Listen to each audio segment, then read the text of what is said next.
बाबासाहेब आंबेडकर आणि भारताच्या संविधानाचे शिल्पकार, प्रज्ञासूर्य, युगप्रवर्तक डॉक्टर बाबासाहेबांची 134वी जयंती आहे। या जयंतीनिमित्त मी तमाम महाराष्ट्रातल्या बाबासाहेबांच्या चाहत्यांना, नागरिकांना, अनुयायांना या ठिकाणी शुभेच्छा देतो। आणि डॉक्टर बाबासाहेब आंबेडकर यांच्या 134व्या जयंतीनिमित्त मी बाबासाहेबांना देखील कोटी कोटी प्रणाम करतो, विनम्र अभिवादन करतो। खरं म्हणजे आजचा दिवस संपूर्ण महाराष्ट्रात नाही, देशभरामध्ये बाबासाहेबांच्या जयंतीनिमित्त बाबासाहेबांना अपेक्षित असलेले विविध उपक्रम, कार्यक्रम आयोजित केले जातात। बाबासाहेबांनी सर्वसामान्य, दलित, शोषित, पीडित, अन्यायग्रस्त यांना समाजाच्या मुख्य प्रवाहामध्ये आणण्याचं काम केलं आणि समता, बंधुता आणि या ठिकाणी त्यांच्या जीवनामध्ये आमूलाग्र बदल घडवण्याचं देखील काम केलं। 1881 साली याच दिवशी डॉक्टर बाबासाहेब आंबेडकर यांचा जन्म या आपल्या भारतभूमीत झाला आणि 1956 साली त्यांचं महापरिनिर्वाण झालं।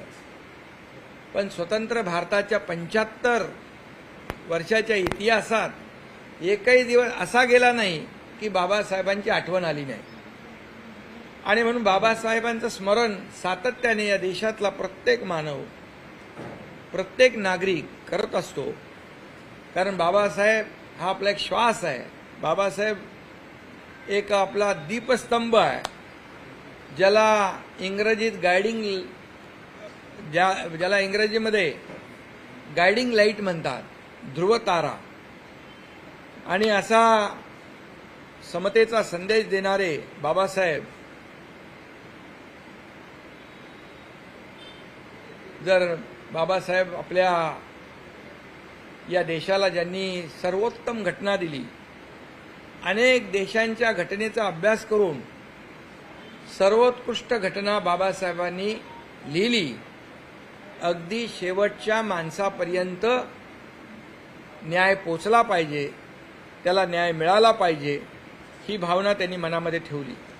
आणि म्हणून मी एवढंच सांगतो, भीम जैसा सूरज अगर निकला ना होता, भीम जैसा सूरज अगर निकला ना होता, हमारे जीवन में ये उजाला ना होता, मर गए होते यूं ही जुल्म सहकर, मर गए होते यूं ही जुल्म सहकर, अगर हमें भीम जैसा रखवाला मिला ना होता। बरोबर।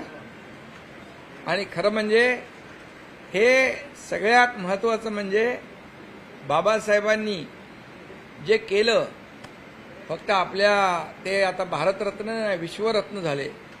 कारण बाबासाहेबांनी जाचक रूढी परंपरापासून आपल्या सर्वसामान्य माणसाला मुख्य प्रवाहात आणलंच।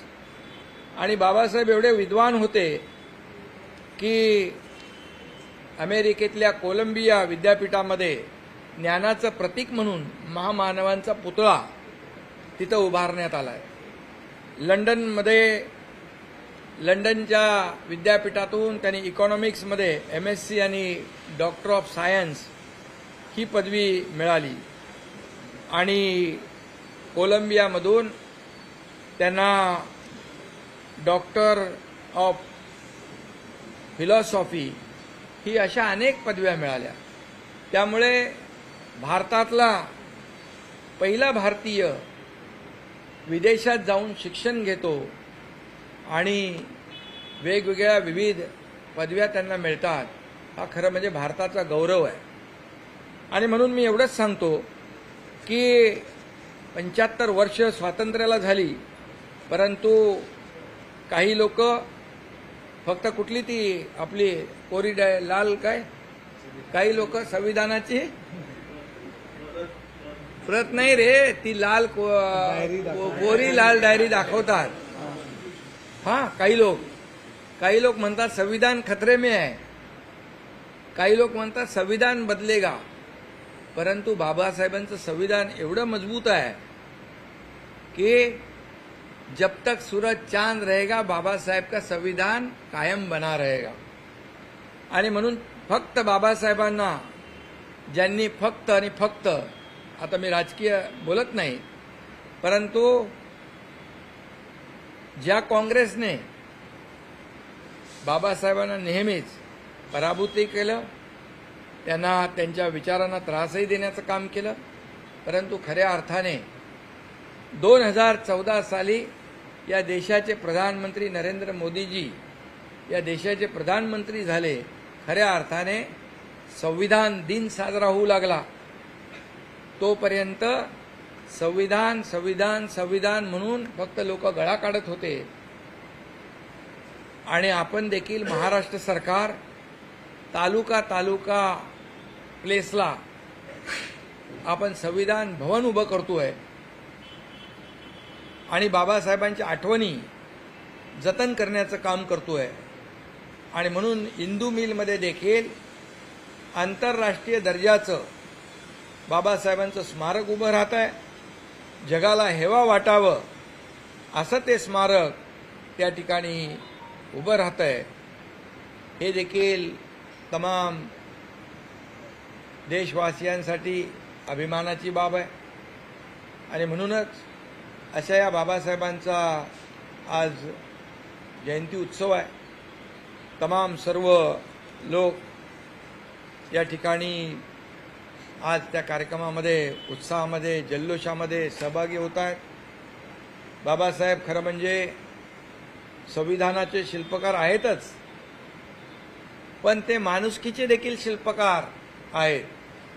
माणुसकी काय, माणसाने कसं जगावं, कसं वागावं, शिका, संघटित व्हा, संघर्ष करा, न्याय मिळवा, हे ब्रीदवाक्य बाबासाहेबांचं होतं. आणि म्हणून मी बाबासाहेबांना पुन्हा एकदा विनम्र अभिवादन करतो.